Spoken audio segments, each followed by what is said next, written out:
E quer saber do que mais?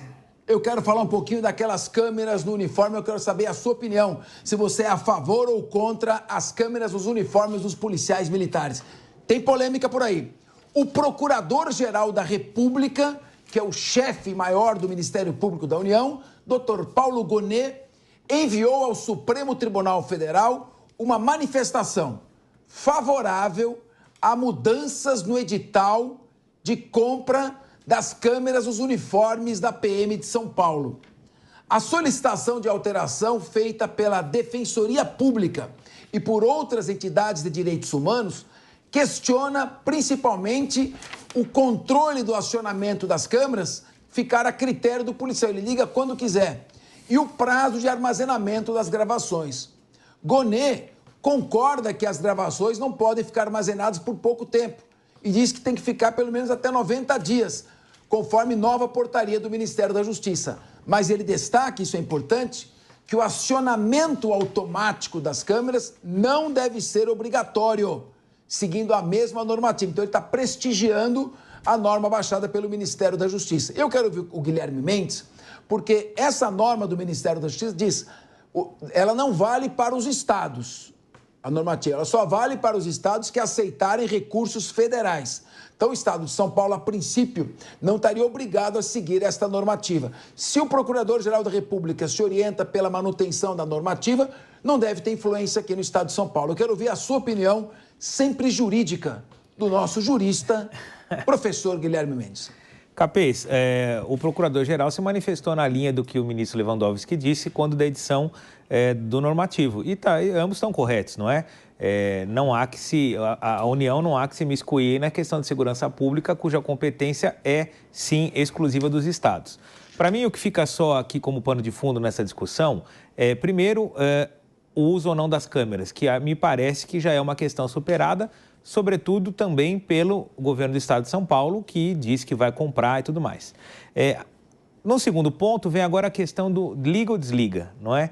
Então, acho positivo, nós estamos caminhando, me parece que essa desconfiança que havia inicialmente sobre o uso das câmeras já foi superada e também acredito que deve haver uma uniformização dos entendimentos pelos governos estaduais de qual é a melhor técnica. Acho que a gente está aqui numa discussão que é pouco técnica. Acho que se deveriam ser ouvidas as autoridades, os especialistas, a Academia sobre Segurança Pública e comparar com os vários modelos no mundo. Quem usa câmera, usa como? Usa full time? Usa com gravação em nuvem? Onde essas imagens ficam armazenadas? Quem pode ter acesso? Pode ou não desligar? Países que já utilizaram as câmeras há mais tempo que o Brasil, certamente têm mais experiência sobre isso. Qual o problema de promovermos o intercâmbio e entendermos como isso funciona? Aqui no Brasil, tudo é novidade. Me parece que o assunto das câmeras está superado. Só uma questão, Guilherme, que, Capês, eu vou ter que discordar aqui.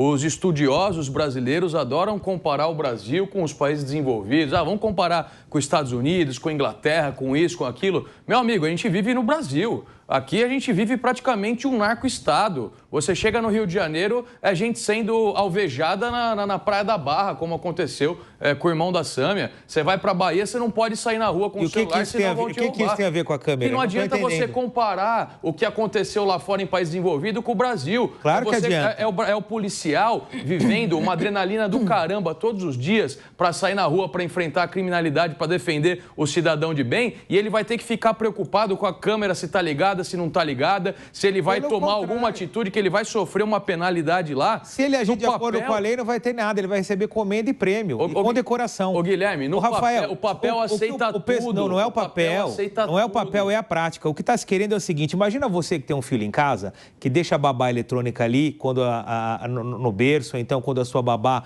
está cuidando dele, e aí ela fala o seguinte, olha, quando eu vou dar banho, só eu vou desligar, tá?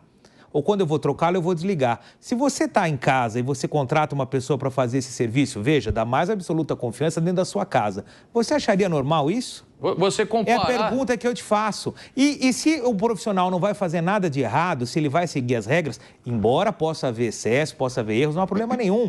O judiciário está aí para isso. Se o policial cometer um excesso dentro da emoção, como você bem falou, e aqui a gente não pode, dentro do ar-condicionado, com terninho, querer julgar quem está na linha de frente tomando tiro, sendo recebido a bala. Não é isso que nós estamos falando. Guilherme. Quem cumpre a lei não tem que temer nada. Não dá. Quem não deve, não teme. Guilherme, não e dá. Agora, você achar que, olha, agora eu vou entrar em operação, deixa eu desligar a câmera aqui e vou trabalhar, por favor. Guilherme, isso é um faz de conta. Peraí, não dá pra você comparar. Isso é um faz de conta. Guilherme, não dá para comparar, sim.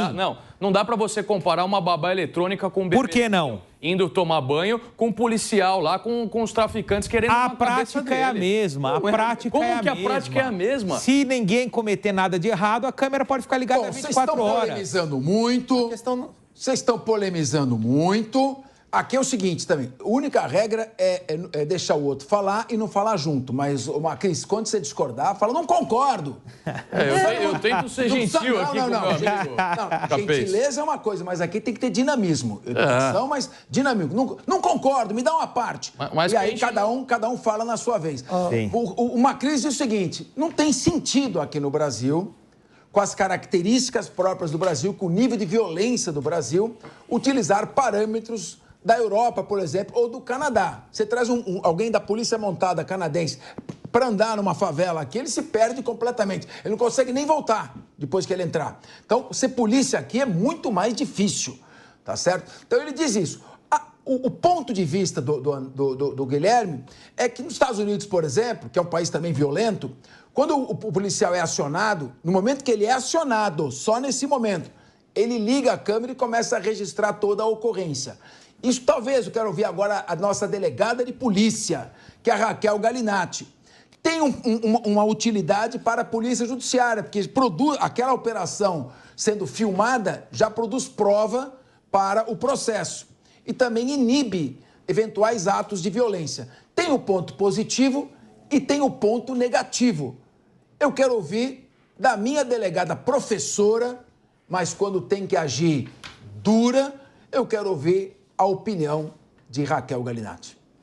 O Brasil é uma vergonha no que tange a inércia das leis e a aplicabilidade das leis.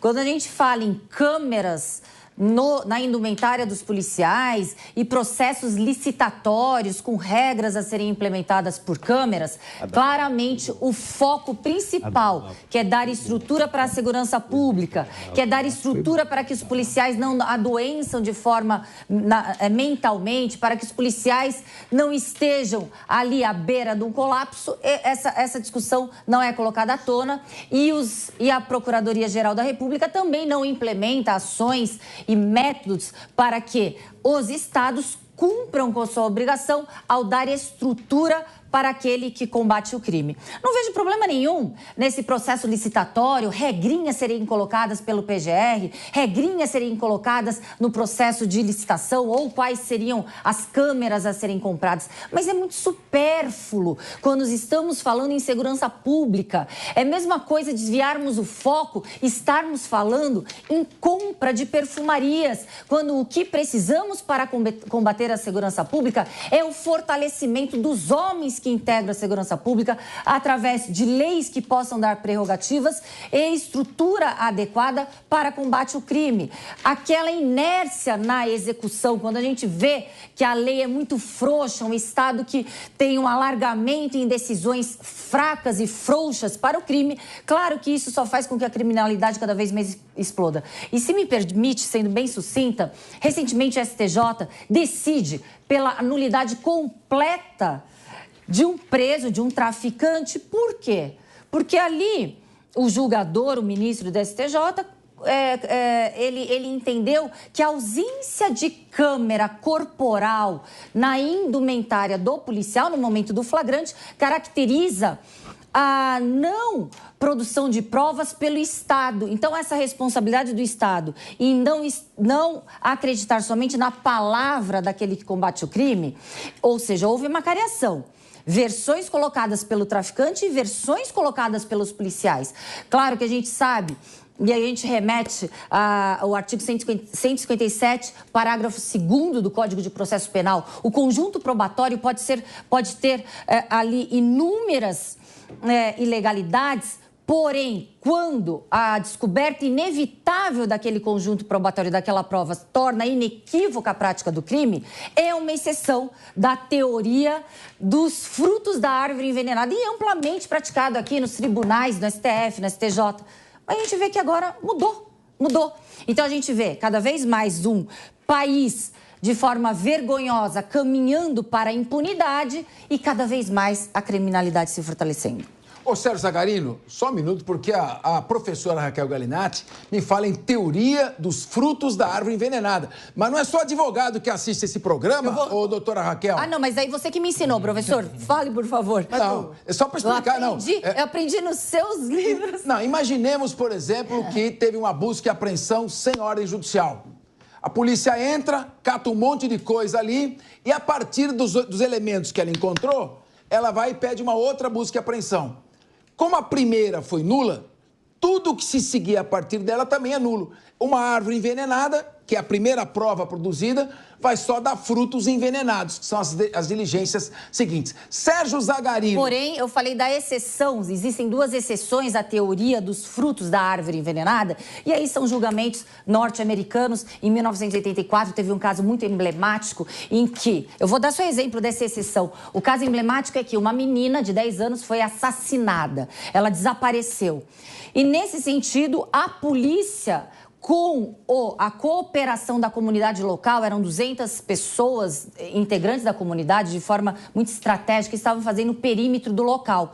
E nesse ínterim tem a lei constitucional em que prevê que o investigado, que o suspeito só pode ser interrogado na presença de um advogado.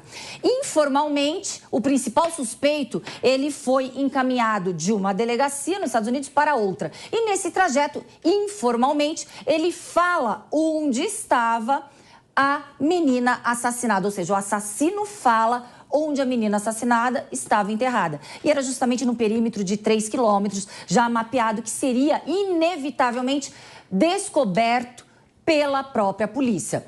Quiseram anular essa prova, quiseram anular a condenação desse assassino por dizerem que ele não foi interrogado na presença do advogado. Aí veio a primeira exceção, que é a exceção da prova, a descoberta inevitável de uma prova, que é uma exceção da teoria dos frutos da árvore. Muito bem. Aliás, o Zagarino, só para fazer minha propaganda. Estou à vontade. Porque esse exemplo também está no meu livro, Curso de Processo Penal, foi no estado de Iowa. Eu quero ouvir você, Zagarino. O que você achou? A doutora Raquel Galinatti deu uma aula aqui para nós e a questão da prova é muito importante. Você sabia, Sérgio, eu não que tenho... tinha um cara andando, um traficante, estava vindo numa motinho. Uhum. Aí tinha um comando da polícia militar. Ele ficou com medinho, claro. O comando vai parar, vai pegar ele com as drogas, ele vai explicar o que está fazendo com 2 quilos de cocaína na garupa da moto. O que ele faz? Ele dá um pinote e vai para o outro lado. Perseguido, ele é pego. Preso em flagrante. Sabia que foi anulado o processo? Dizendo que foi no olhômetro. Não pode fazer busca pessoal com base em mera suspeita.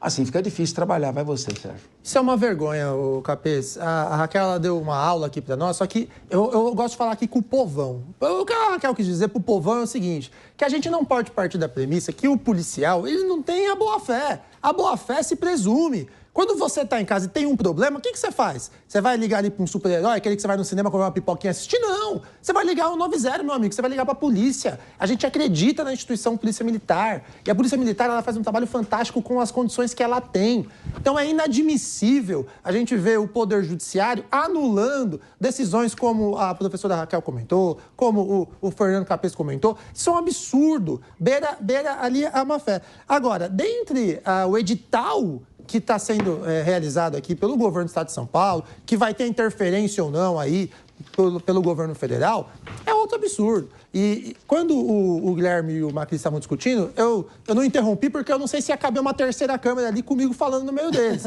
Mas eu discordo dos dois. Por quê? A política pública, ela tem que ser baseada sempre em dados e evidências. E os dados e as evidências já demonstraram que reduz a letalidade, ajuda na produção da prova, a câmera. Eu acredito que já foi superada essa discussão. Agora, o momento pelo qual vai ser acionada, o governo do Estado de São Paulo, por intermédio do seu governador, que discutiu, junto com toda a polícia, junto com o secretário de Segurança Pública, eles chegaram à conclusão de que ela tem que ser acionada no momento que a polícia é acionada, ou de forma remota, caso o que o Macris comentou, na adrenalina, o policial não se lembre, que é totalmente válido, e ali de forma remota seja acionada. Só que, vamos lá, acionou. O policial, ele entra numa incursão numa favela, e aí ele vê um meliante portando uma arma. Eu defendo que esse policial, ao ver o meliante armado, tem que disparar. Você não pode correr o risco do meliante levantar e atirar no policial. Isso não pode acontecer em hipótese alguma. A gente tem que defender o direito do policial militar nos defender. Porque esse cara sai de casa dele de manhãzinha, dependendo do turno, com um alvo nas costas. Tá morrendo policial dia após dia. A gente tem que defender com que ele possa agir e depois de que ele faça ali a ação, se porventura vier a óbito o meliante, problema do meliante. E o policial militar tem que ser protegido pela legislação. Porque o que tem de policial militar sendo exonerado por abuso ali do poder é um absurdo. Eu não estou dizendo que não existe. Pode existir. Só que aí vai ser apurado. 0,1%. Ô, Sérgio. Resume-se a boa-fé do policial militar. E é justamente isso que a Câmara, infelizmente, vai fazer com os policiais. Os policiais estão temendo a ação deles por causa disso. Sim. O que a gente tem de policial que está sendo penalizado por conta de ação lá na adrenalina, de disparar contra meliantes lá armados, andando. O que uma pessoa vai estar fazendo dentro de uma favela portando um fuzil, por exemplo? E daí o policial está lá com a câmera corporal, ele visualiza aquele meliante portando um fuzil e dispara. O que vai acontecer com esse policial? Ele vai sofrer as penalidades dentro da corporação. Agora me diz, aquele meliante que estava portando um fuzil, ele estava lá por quê? Ele estava indo para a igreja? Ele estava indo para a escola? Ou ele estava cometendo crime? É claro que ele estava cometendo crime. E o que deixa a gente mais revoltado aqui, Capês, é o seguinte: em vez da gente se preocupar em estruturar melhor as nossas polícias, os salários dos policiais, eles são baixos. A estrutura hoje nas delegacias e em tudo mais é muito restrita. Os policiais muitas vezes não têm nem armas preparadas para combater a criminalidade. E daí o que a gente está preocupado? Não, vamos colocar a câmera no policial para ver o que ele está fazendo. Muito bem. Olha, acho que foi bem colocada a questão. O nosso espectador é muito atento, muito informado. Dá para você medir aí as duas posições, né? A câmera pode inibir ou pode também produzir uma prova a favor do policial e contra eventual armação feita por traficantes ou falsas testemunhas. É um tema polêmico.